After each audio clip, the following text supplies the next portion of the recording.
And I hope everyone is wonderful this July 21st evening. It was a little cooler in Dallas this morning, but now it's 1,000 degrees again. So that's just July in Texas, I suppose. I hope wherever you are, you have the AC on, you are comfortable, have some snacks here on National Junk Food Day, and are ready to talk about Wieland. That tonight is our very last book talk this summer. Um, we may have some more events on YouTube Live throughout the year, depending on what is requested, what is needed, and my availability. So we'll see going forward. Before we dive into Wieland, go ahead and in the chat, let me know where you're from. I see the colony is there. Your coach is awesome. I've known him for a long time. He's a great guy. I see Friendswood. Your coach is amazing. She's amazing. North Garland, Irving, Katie Taylor, seeing some similar names from previous weeks. It's always good to have people back.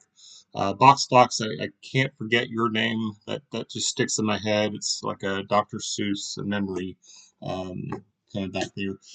We entered a little production value this time. Entered tonight's broadcast with the Liberty song, that piece from your music selection. I haven't dug into the music just a ton. I've been focused on the literature side of this. Let's see, lots of Irving, Aubrey, awesome, Dobie. Welcome. We're very glad you're here.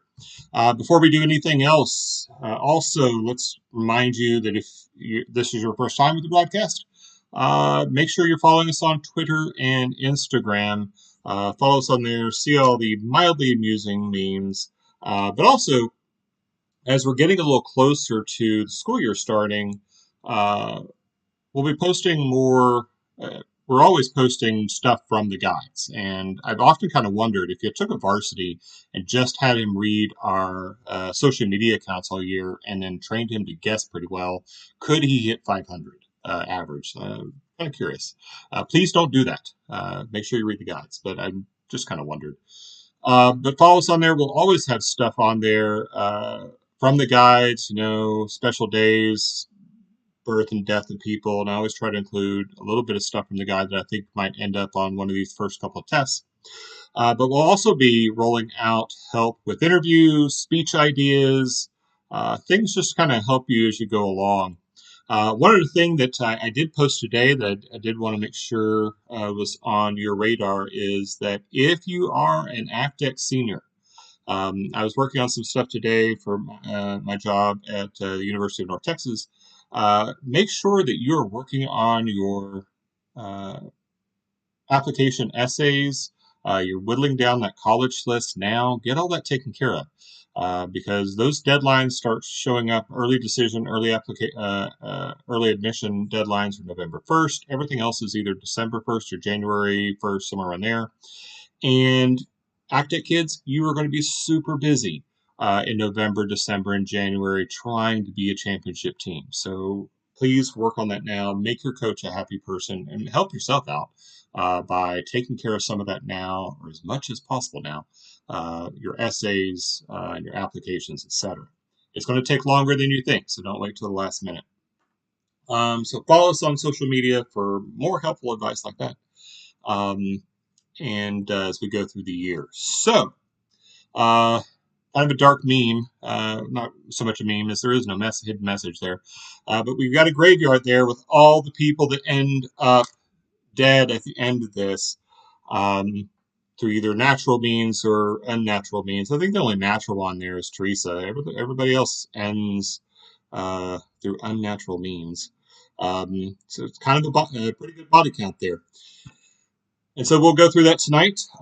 We have 6 questions there at the end. The first 3 will get a copy of my notes. They're a little easier. The last 3 are a little harder. And I will be giving out a Starbucks gift card to each of those people at the end so that you can go get yourself a coffee, sit up at Starbucks, and get some studying done from the guide. And so those 3 of you that answer questions 4, 5, and 6 correctly, please make sure that you stick around at the end and I get your email address or some kind of contact information so I can get that to you a little quicker than just sending it to your coach. So, Without any further ado, are there any questions in the chat about this last 8 chapters before we get started? And while I wait on questions in the chat, I did want to say one thing. Someone brought this up last week. It's like, okay, what's fair game in this book? And we all kind of answered everything. But one of the things I did want to call your attention to when you're reading this and the guide, there are some things that when you read them are just kind of obvious questions. Like, that's going to show up as a question at some point. In fact, I asked one of them on Twitter today, which was, what was the name of the volcano that Clara imagined she was walking around? And so there's both the actual name of it in real life, but there's the name of it that's actually in the book. It's more of a mythological name. That's one of those things that, yeah, you need to kind of mark. You need to do a little annotation of, make a flashcard of, because that could be there.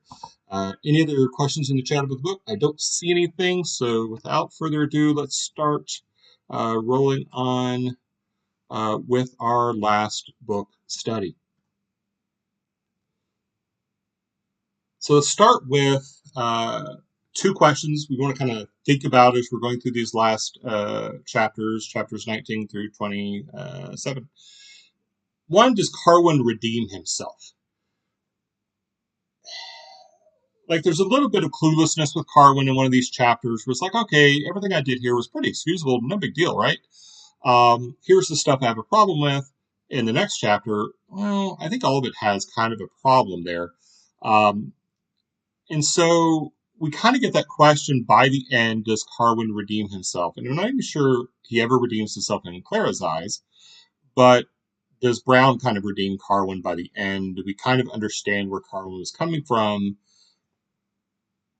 I'm not sure, but that's kind of something there. Oh, Coach Dugan's there. King High School's all there together. Awesome. We're glad you're there together. Hope you're getting some other studying done other than listening to my ramblings about Wieland.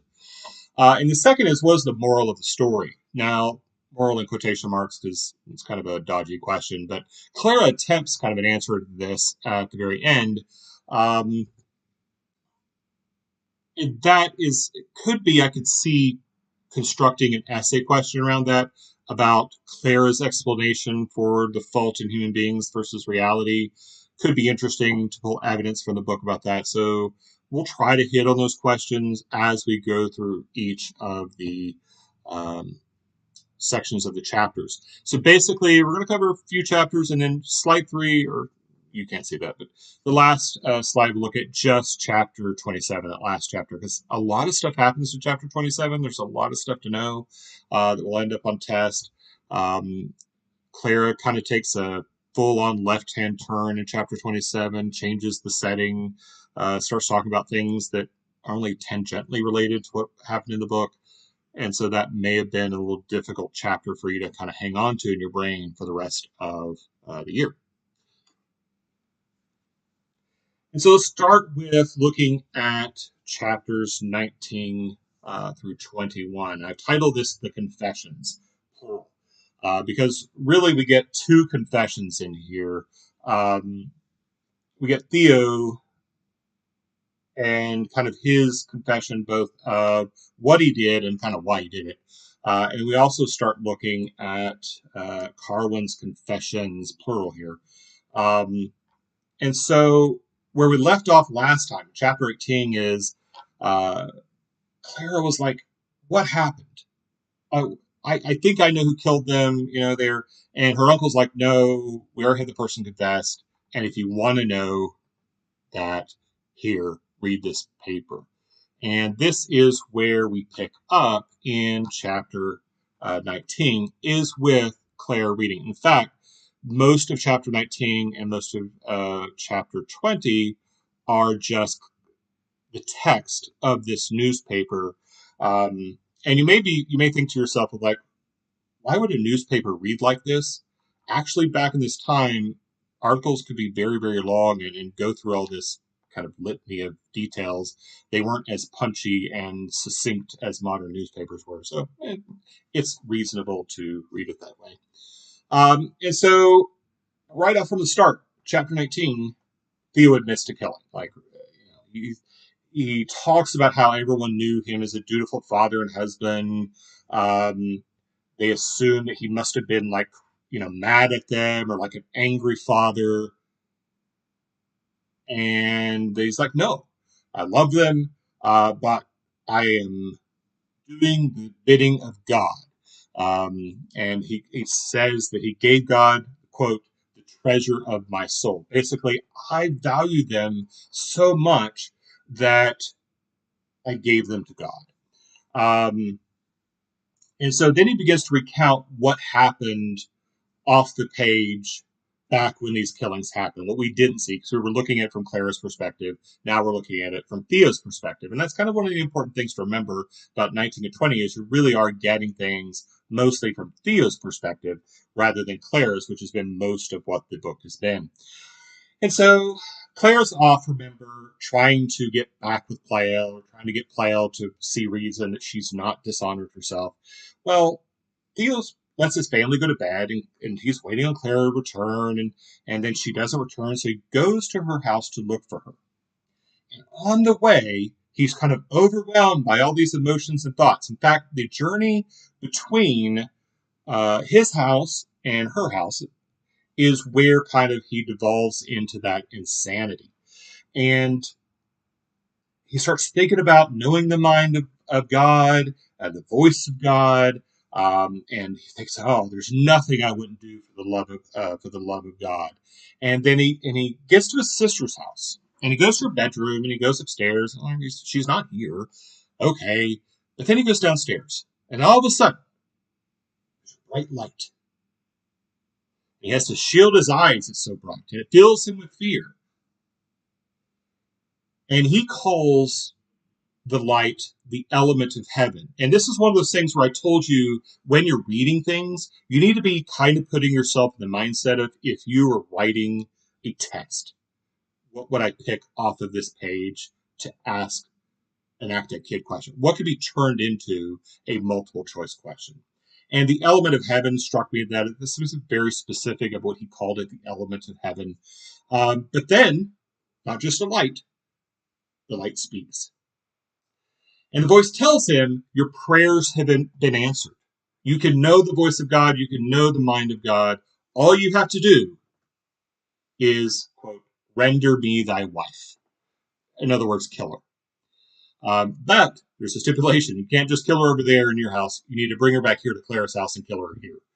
And of course, Theo kind of begs, oh, let me spill my own blood rather than my wife's. I love her so much.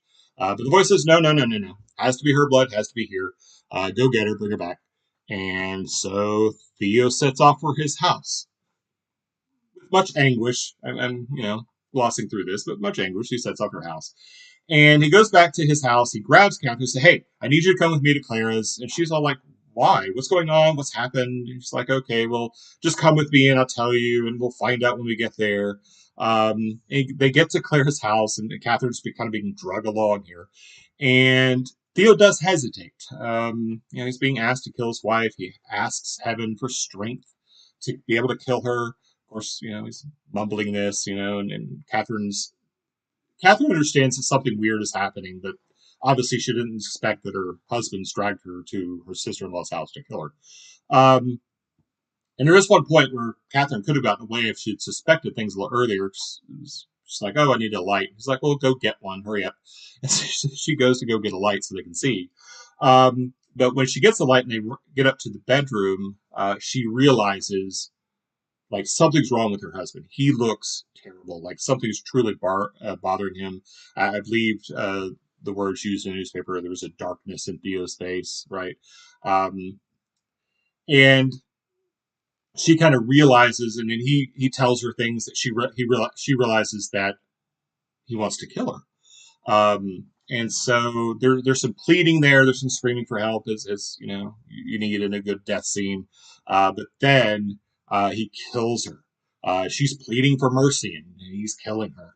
Then he lays her on her bed, because remember that's where they found her, is on bed, with the curtains all drawn. And he feels satisfied, and then she's dead, and okay, the deed's done. And he starts to laugh maniacally. This is another part of the craziness there. He's just laughing after he just killed his wife. And then he starts to worry that he doesn't feel the same light of God and the presence of God.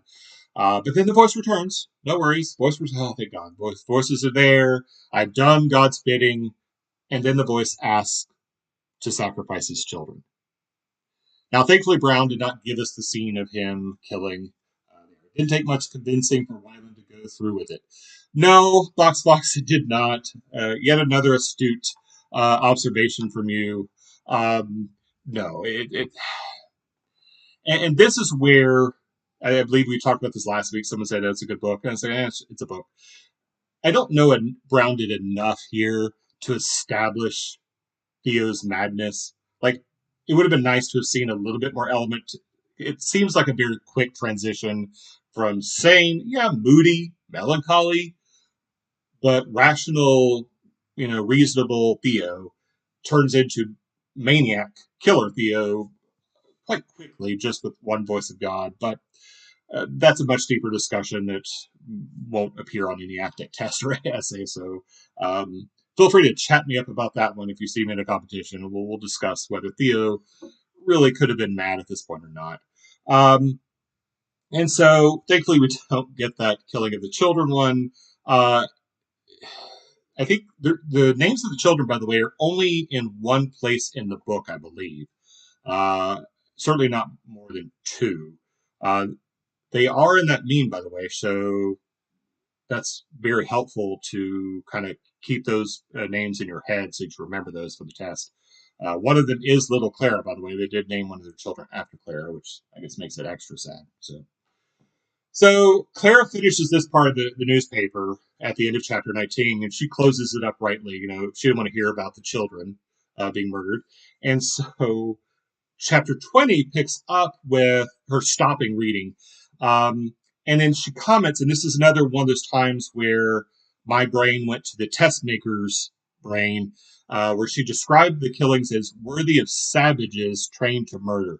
And so this has a really specific intent, written by Charles Barkin Brown. Savages in 1700s America would have been Native Americans. And so that is meant to kind of attach a brutality to it, a wildness to it, for 1700s readers that a 21st century reader might not pick up on. So just kind of point that out there. And of course, Clara faints, as Clara will do. And so her uncle hears the noise, comes, checks on her. Great, blah, blah, because, there's always a man around every time Clara faints to make sure she's okay. And so we're all good. Again, Gothic literature, you got to have a quasi-weak female protagonist who is kind of at the gentle mercies of the men around her. And then we go through part of 20. She's like, oh, I want to know more, but I don't want to know. The paper's there, but what do it? And then she starts reading, but again, a little farther. And she picks up after the guilty verdict, after the rest of the trial, and then Theo's response. And here's where we get kind of an interesting part of Theo's character that will kind of come up later chapter. Is he says that my intentions were pure. They were demanded by heaven. And then he compares a very important part there with the jury. He's like, you've got the reason and logic of the jury versus the will of God. And what happens when those two things conflict? That's a problem. J.O. says she contemplates a lot and always chooses the wrong decision. Well, yes, because if she made all the right decisions, there wouldn't be much of a plot. So that's kind of her lot in the book, is to make terrible decisions that help the plot move along. Which, I guess that's probably true of every character, or just about every character. And so, her uncle comes back in. It's like, hey, what are you reading? Oh, that. Are you okay? And Clara begins wondering, it's like, okay, if it is sudden madness, because it was sudden madness, he wasn't executed, so he's being imprisoned for the rest of his life. Yeah, that one I'm not sure if that one holds up to 1700 standards. I feel like he's probably executed either way if this is real life, but for the sake of the book, he obviously can't be. Clara wonders if it actually is madness, or if the sights and sounds he heard were really real. Again, getting back to her belief that Carwin is the problem here. And then, chapter 21, we get into kind of Clara after she finds this out. And so she doesn't go out much. She doesn't want to deal with people because obviously everyone's curious. You're the sister of the man who killed his entire family. Who wants to deal with that, right? Her uncle's the one that visits her. Here's the interesting part of 21. Her feelings for Pleyel have vanished. She's so overcome with grief, she can't even think about Pleyel. And if you got to that part and you're like, oh, finally, she's given up on Pleyel, not so fast. That will change later. She also finds out that the Baroness Teresa de Stolberg's alive. And that's kind of an important piece for Clara. It's a piece of evidence that the voices sought to deceive. And now she's beginning to wonder, what's the deal with the voices? Are they evil? Were they good? Because remember, previously, she kind of assumed that they were helping. But now it's clear that they're lying. And Pleyel's on the way to Boston, where she has arrived. And so Pleyel's gone to be with the Baroness. Her family's dead. Her uncle suggests, hey, why don't we go to Europe? Let's go to Europe. Let's get away from this. Let's remove you from this and all these terrible memories and all the people of the town and city who know this terrible thing that's happened to you. Let's go to Europe. And she's like, yeah, okay, yeah, that seems like a good idea. And he's like, great, let's go in 3 days. Ship will be here. And she's like, why are we in such a hurry? That's a very quick for me to pack everything and ready everything to get on a boat. Now, today, we look at that and go, 3 days to go to Europe, it's not that big a deal. But remember in the 1700s, that's a huge deal. You're probably, if you've studied the life of or you read the guide about the artists, how many of them left America to go to Europe, never to return, or never to return for years. Because if you left America to go to Europe, you weren't coming back in a month or two. You were going to be gone for years. It's just like 3 days. I'm probably never coming back. And she's like, and he tries to explain, yeah, well, it just kind of worked out this way. And she's like, okay, that seems plausible, but something else seems to be going on here. And then Claire says, well, if I am going to leave, I need to see Theo.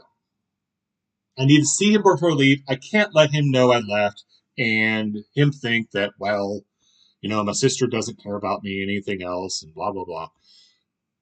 And her uncle's like, yeah, I mean, that could be there, but, trust me, Theo's too far gone. There's nothing there. And she keeps pleading her case. He's like, yeah, okay, that's a good point. But, really, I don't think it's a good idea. And then finally, Claire is just like, no, I have to see him. And then finally her uncle lets her know, like, look, he has already broken out twice and run right to kill you both times. Because the voice that commanded him to kill his wife and his kids also commanded him to kill you and Pleyel. Basically to annihilate everyone. And Claire at that point was like, okay, you have a very good point. I don't want to see my brother at that point. Let's get the heck out of here. As I'm sure most of us would be if we found out there was. And somebody's got to wonder, like, what are the jails in Philadelphia like that they can't keep a raving lunatic murderer in jail that's able to escape twice? So he tries to kill Pleyel. Thankfully, he doesn't succeed.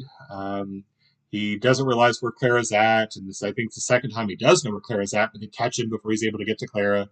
And so now we know why the uncle is so anxious to get her out of America and get her over to Europe to where she'll be safe. And so, yeah, and so here we end up in chapter 22 with her deciding to go to Europe with her uncle. And title this chapter 22, look at here, kind of the last death. It's actually chapter 22 to chapter 26, we'll look at there. And so we get her going back home. So she's like, well, I got to go back home. I got to get my diary, that manuscript, right? That manuscript she was always writing in. So I had to go back there. I got to destroy it. It has personal stuff in there about me. I can't let that just happen, fall into someone else. And this is an important part for the 1700s, guys. People wrote down stuff a lot. They wrote down in diaries and journals and letters. And the tradition generally was that that was just for you, that you destroyed that rather than it fall into other people's hands. In fact, it's one of the reasons why we don't have just a ton of letters from during this time period is because most people left instructions when they died to just go and destroy all my letters that I wrote to people, etc., because, I don't want people knowing my personal business. And so she decides to go back home and get that manuscript and destroy it. So she gets her servant. Yes, Stocks. The 17 equivalent to leaving your search issues so others don't see it. Yes, I suppose so. She's going back home to make sure all that's kind of tidied up because obviously either someone will purchase that home if she decides over there or someone else will inherit it. And she doesn't want them coming upon her private thoughts. We've already seen the dangers of her private thoughts getting into the hands of people who misconstrue it or take it out of context. And so, with chapter 22 through chapter 26, she goes back, and the inhabitants of the little village there are like so happy to see her. But then she tells them to go back to my house, and they're like, "Why? Why are you going back there? That seems like the worst possible idea." Which it is, just for mental health's sake, probably. But again, she has a good reason. She does need to destroy this book in her thoughts. And she goes by the family graveyard. She knows that's where Catherine and the children are buried, and Louisa. She thinks about going, and then she decides, no, I'm not going to do that. I'm going to put as much distance between me and that graveyard as possible. That one I think we can put into the column of good decision by Clara. She enters the house and starts thinking about Carwin and kind of his role in all this. And she goes upstairs and starts looking around. But then she hears noise downstairs, like someone else is there. And of course, Carwin enters her bedroom door. And again, of course, she faints. Now she awakes, and there's Carwin. He's sitting on the floor over there. And she starts berating him and telling him all this stuff. And Carwin says, look, I came to explain my side of this. I came to tell you things.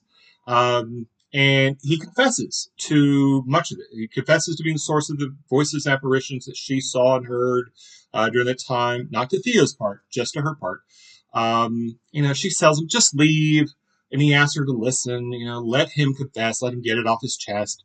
And then, she talks about Wieland, Theo, and Carmen's like, no, that wasn't me, he explains about his trick. And here we get, in chapter 22, we get Carwin's history.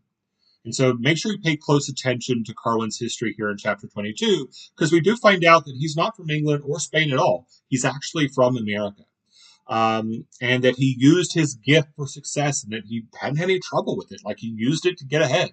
Until someone took advantage of him and his gift in England, made him do some things that weren't probably on the up and up, which made him escape to Spain, and then he ended up coming back. It talks about having an affair with Judith, which gives him access to Clara's house more than he should have. Yes, Taylor, she probably does need to get that checked out. She thinks. I don't know. Maybe it was the heat back then. Maybe if they're without air conditioning, we'd all faint a lot more too. I don't know. And there's this weird part where he's like, we get an explanation for the two voices talking about murdering Clara. And I found this the most amusing part in chapter 22, where he's like, wait, let me explain this. So, see, everyone was talking about how brave you are. So I decided to test how brave you are. And so I climbed up to the side of your house, poked my head into the window of the closet, and mimicked two voices talking about a murder. And Clara's like, what the hell? Like, why would you do that? And it's like, well, if you had just listened and not freaked out, you would have heard the voice of the victim there, and it would have been like a little playlet. And it's the most amusing, like, why would you think anyone would just kind of sit there and listen to this random voices appearing out of nowhere in their closet and just assume, oh, this must be a little play where two guys are talking about murdering, and I'll just wait for the script to get to the third victim or to the victim, and I'll find out how this happens. Yeah, that's just a weird explanation. It's kind of amusing, but yeah. So that's because that was when I was reading this book before I got to chapter 22. It's like, okay, it's Carmen, but why the two voices? Like that never made any sense, and of course, it still doesn't make any sense. But it's a rather amusing explanation. I enjoyed the part when I got to it. I enjoyed the part where he's like, well, if you had just waited and listened, you would have heard the rest of it. So Carwin explains kind of his role in all this. And again, most of this mystery wasn't much of a mystery because we kind of knew it was Carwin, but we get his reasoning behind it and kind of what he was thinking through that. And so now the other interesting thing is you go to chapter 23, Carwin says, like, look, all the stuff before this is kind of excusable. Like, I had good intentions, like there, and like, I don't think you know what that word means, good intentions. Um, but even he admits, like, the rest of this, not so much. I was snooping in your house. I used the fact that I was having an affair with Judah to kind of snoop in your house and look through your manuscript and look through your books. And when you would talk about things in our dinner parties and stuff, I would go and read more about it in your manuscript. Like, it's really creepy behavior. Um, I don't think Judith really was in on it. I think she just kind of got played. I kind of agree with Biggie Cheese there. Is it just she just kind of got played? I mean, he's having an affair with her, so it's kind of a relationship. But Carter's taking advantage of that relationship.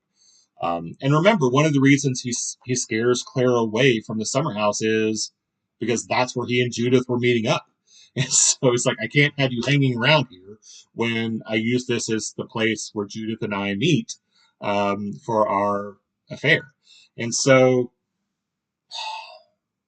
he explains kind of how it comes to be that he ends up in her closet, that she finds him in a closet, why he faked Claire's voice for Pleyel, why that was done.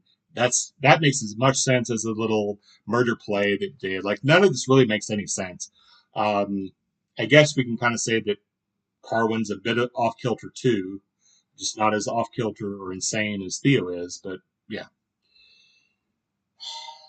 and so then we get to the big confrontation. And this is where kind of the book, because we think the big moment is the death of Catherine and the kids, but really the big moment, the big climax of this is in chapter 24 and 25, where we get a confrontation now between Theo, the murderer, with Clara, because Theo has escaped from that prison a third time. But Carwin's there as well. And so they hear a noise. They hear bare feet ascending the stairs, whatever that sounds like. And Carwin's looking for somewhere to hide, and there's no one there, and nowhere to go. And Wieland enters, Theo, and he's staring at Clara and doesn't even seem to notice Carwin's there because, again, he is so obsessed with killing her. Briar L. Carwin sounds like a sociopath. You know, there's at least a good discussion to have about that of kind of, you know, a complete loss of touch with reality. I don't know. And so Theo doesn't even really realize Carwin's there much. He's focused on her and he talks about her faith being weak and tells her, prepare thee to die. And Carwin's frozen there. He's doing nothing to help. And she, rightly so, good for you, Clarice, points at Carwin and tells her, that's the guy who's filling your head full of nonsense and craziness and making you believe all this. And only then does Theo realize that Carwin's there. And it's like, is this true? Are you doing it? Carwin doesn't even speak, you know. But then eventually he does. Like, yeah, I did say that voice once, but not the rest of the time. And like, at that point I mentioned, Claire was like, that wasn't helpful at all. And Theo tells him to leave. And Carwin does. Like, he tells Claire, I'm going to kill you. And then tells Carwin, like, all right, get out of here. And Carwin leaves her. And at that moment, when you get to chapter 24, Carwin clearly has not redeemed himself. Even though he confessed to his crimes, he just left her there to be killed by a brother rather than helping. So we get to 25, and Clara sits there and ruminates on her impending death for a few minutes, and then Theo talks and talks and talks and talks and talks before we get to the actual trying to kill her. He has a knife in her hands too, or knife in his hands too, but he offers it to her and says, "Here, you take it." Again, he's a lunatic. There's this important part there that kind of point out in 25. It says, if a devil deceived him, and it's again gets back to his rationalization. It's the same rationalization that he had at trial. That if a devil deceived him, his intent was pure. Like, he didn't know it was a devil, so he still can't be blamed for anything. And if it was Carwin, then it's the fault of his senses, not his logic. Now that's an important part because remember we talked about this at the beginning of these book talks is this idea of logic and reason and how good is the evidence. So basically is if my senses lie to me, if the evidence is faulty, that's not a problem with logic, it's a problem with my senses. Now, that's an interesting thought coming from a madman. So either way, he basically says, I'm still pure. Either I have pure logic or I have pure faith. Either one I'm good. And I'm still going to kill you. Uh, and he gives her 3 minutes to call up her fortitude and prepare to die. And she begs for deliverance, like, someone help me. And then Carwin enters again. And Clara rages against him. She's screaming at him, like, telling him, do something or leave. Do one or the other. Don't just stand there. And she still has the knife in her hand. She's ready to, like, okay, maybe I can defend myself, but Then Carwin uses his gift. You get a loud voice that tells him, hold! And Theo's looking around the room, looking for this voice again. And the voice tells him, no, it's neither heaven nor hell. Your senses have lied to you. And here we get another one of those important quotes that kind of struck me as a test maker. Ascend into rational and human, be lunatic no longer. And then Wieland prays to heaven. Carwin's voice answers over his shoulder as if he's heaven. And then Theo kind of relaxes. He has a new understanding. His sorrows kind of come over him. And at this point, Clara can kind of tell that things have changed. Wieland's kind of wandering around. He doesn't know what to do. He's confused. Then Clara drops the knife. Wieland grabs it. Theo grabs it and plunges it into his neck, thus being the last kind of murder or unnatural death of the book. And it talks about her hands were speckled with his blood as he fell. So you can imagine, like, the knife plunges into his neck and is spraying blood onto her hands. So you kind of get a gruesome element there, which is another part of a Gothic novel. And Carwin goes and alerts the inhabitants of the little village and off to the city to alert Clara's friends. They try to take her out of the house, but she refuses, And the end of the chapter is her cursing Carwin and wanting to hear of him no more. Basically, yeah, he saved her, but it's just, yeah. And so that ends kind of the main action of, the book. With the death of Theo, Clara's in the house refusing to leave.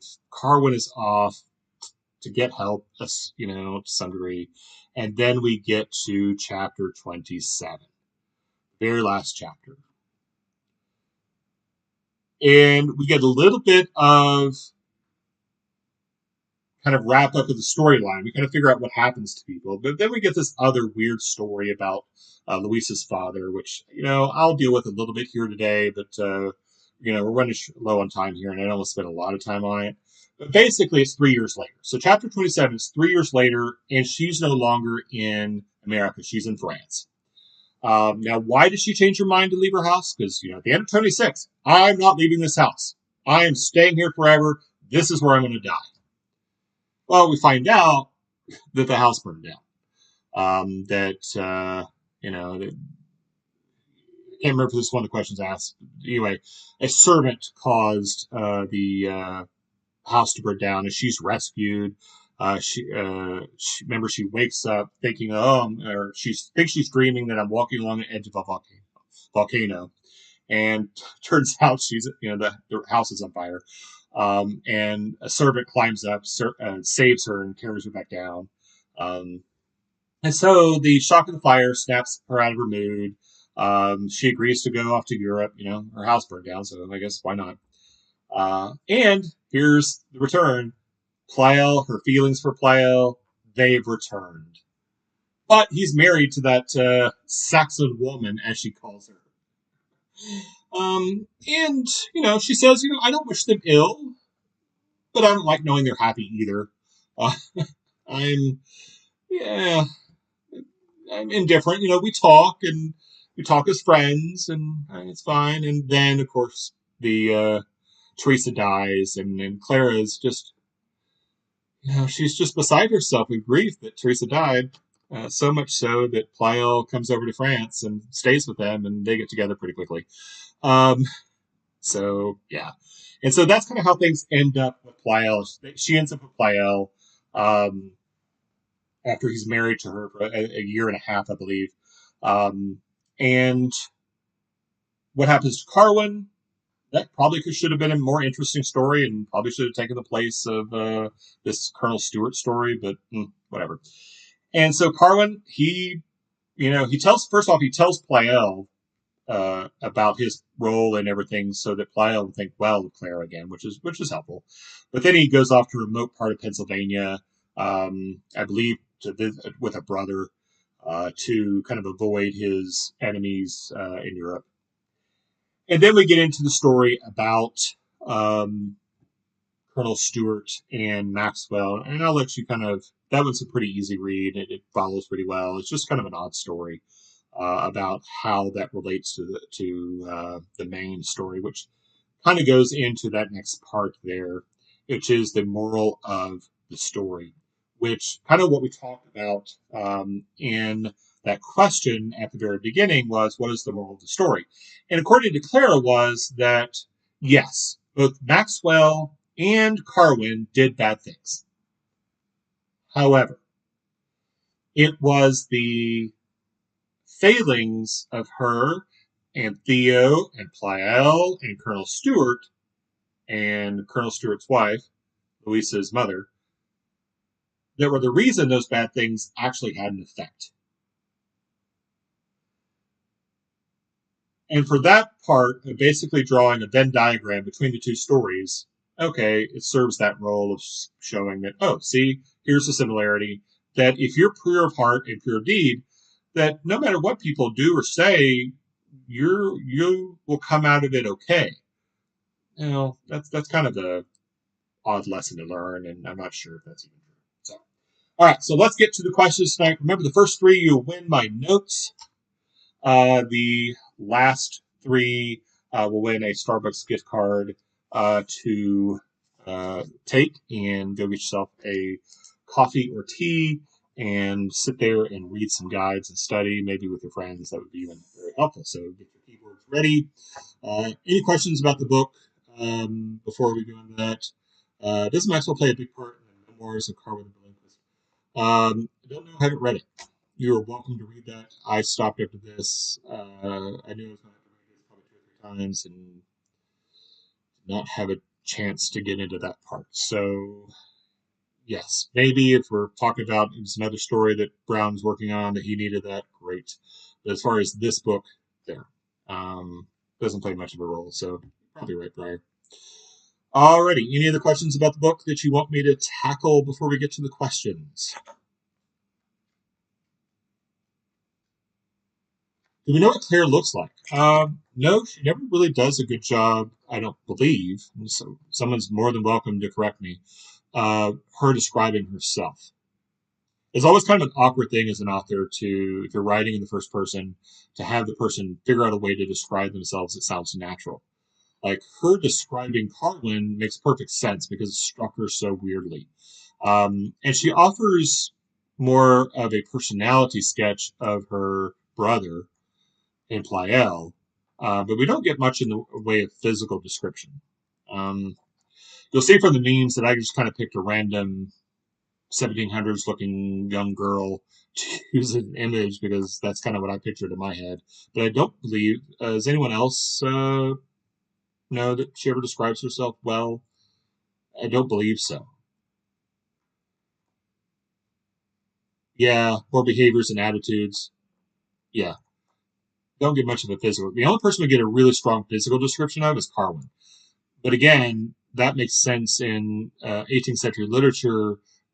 And I think we talked about this in the first book discussion, that physiology element um, that people in the 18th century were kind of fascinated, in the 19th century, were fascinated with the kind of the connection between your physical features and your personality or moral behavior.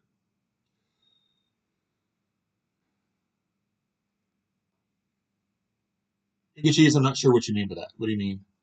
Why does she refer to Carwin and Maxwell's authors other than herself?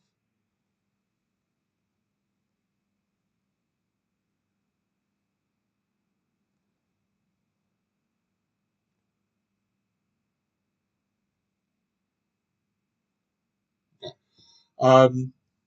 Feel free to clarify that. You can always send me a direct message on Twitter or Instagram, and I'll, and with the page number, that would be helpful, and I can always probably give you an explanation of that. That's fine. All right, so here we go. First question. These are for notes. How does Theo kill Catherine? How does Theo kill Catherine?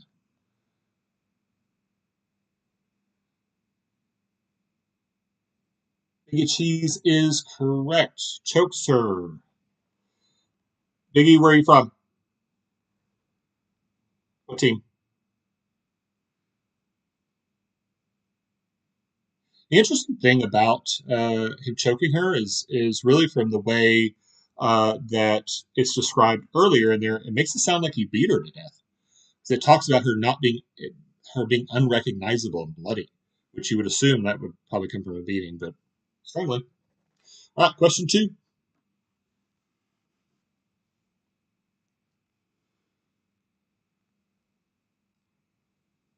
What is the name of Pleyel's servant who knows Teresa has arrived in Boston? Who tells him that Teresa has arrived in Boston?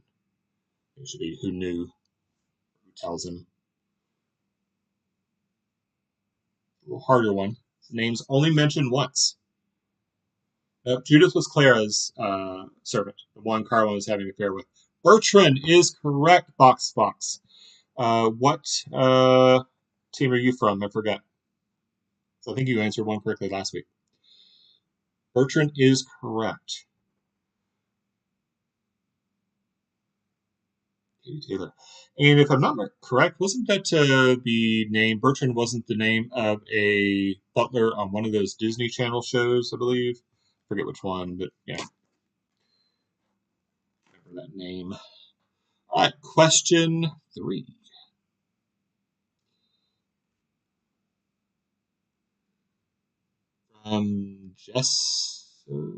Maybe Jesse? Yeah, that sounds right. I think I maybe saw a few episodes of that. I actually watched TV. All right, here's question three.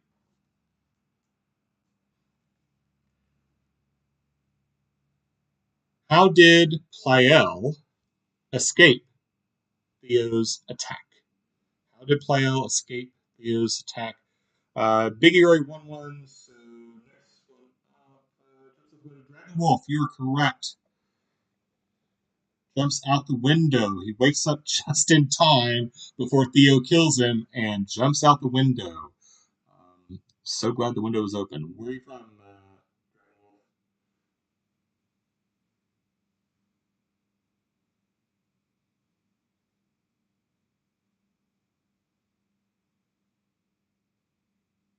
This is the interesting part when you're describing how Theo attacks everyone else. It's very horror movie esque. Like the killer keeps escaping and keeps tracking people down to kill them. Yeah. Okay, so we got two Irvings. All right. Remember, the next three people win Starbucks gift cards. These questions are a touch harder. Not too bad. Um, and so get yourself ready. And again, those of you that tell Win, I'm going to ask you where you're from, but then I'm going to need you to direct message me on either Twitter or Instagram, and let me know your email so I can send that virtual gift card to you. All right. Question 4. What term does the book use for Vertilicus like skills in the footnote? Vertilicus like skills in the footnote. What term do they use?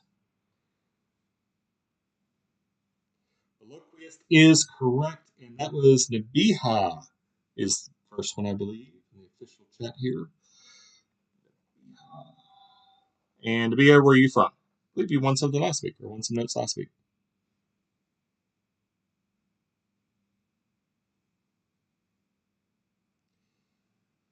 That one I definitely see showing up as a question somewhere.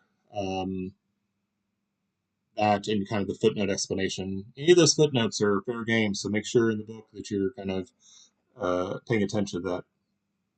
All right. Question 5. In what hand was Clara gripping the knife in her confrontation with Theo? It's a 50-50 shot here. Right is correct. Box Fox, you already won one. Well, this is for the gift card, so I guess I can let you win twice. Box Fox, Katie, good job. Right hand. 50-50 shot on that one. That was pretty easy. All right. Question 6. See if you remember this one. Has an American history connection as well. From what town or city is Clara writing from chapter 27? Where is she at when she's writing? Airline Studios is correct. It is Montpellier. Airline Studios. In France, Montpellier is also the name of whose home founding father? Anybody know? I believe it's spelled differently, but it's the same.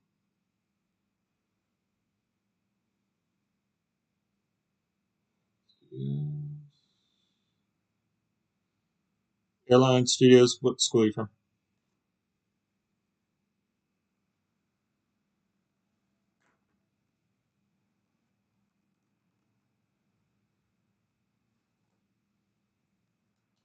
Maybe I'm thinking of something else. But anyway, Frisco, awesome. Yeah, you're coach. She's an awesome guy too. Actually, I was thinking of the capital of Vermont. That's what I was thinking of. Sorry. So much history in my head and nowhere for it to go. All right, so what's coming up next? So Nabila, Box Fox, Airline Studio. Please make sure you direct message me either through Twitter, Instagram, and send me your email, and I will get that gift card out to you. Thanks for playing. What's next? Well, we got interview help coming, more info from the guides, more study help. Don't forget to submit your photos for our summer study contest. We'll go all the way till like August 10th or so for that. Best photo wins a gift card and some Act Deck swag. So make sure that you participate in that. Again, thank you for those of you that showed up for all 3 of these. More stuff to come. Make sure you're following us on Instagram, Twitter. Thanks again. I hope this was helpful. What tag do we use for this?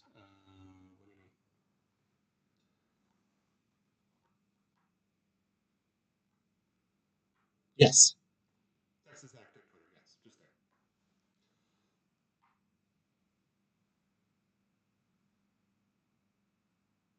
Anybody else have any other questions before I sign off?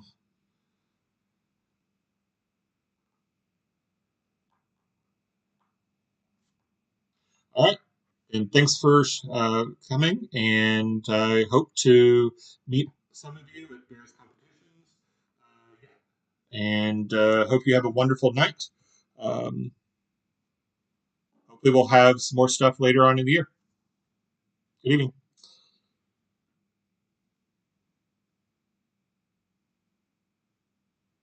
Oh, Big Cheese, if you don't have any social media, that is fine. You can just email. Here, I'll put my email in the chat. Um,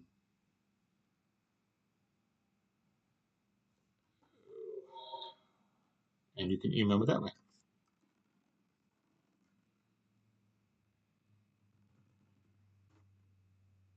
It's been my absolute pleasure doing this. It's been a lot of fun. Um, yeah, it's a labor of love, guys, and trying to help you guys do this. I did it with my own kids when I coached, and it's just a lot of fun. So, thank you guys. Y'all have a good night.